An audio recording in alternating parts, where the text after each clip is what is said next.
dufite amakuba impande zose, turashobewe turarenganwa, ariko nitwihebye nidukuka imitima,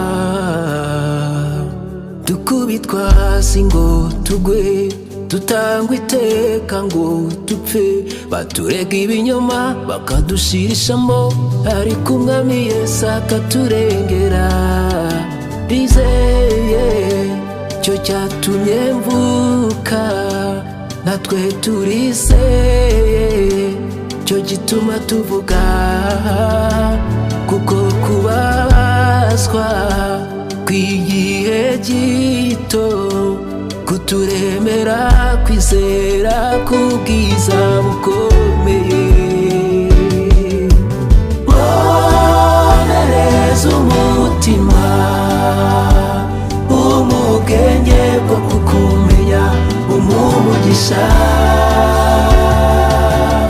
urindi byanjye nanjye mwami, kugeza mu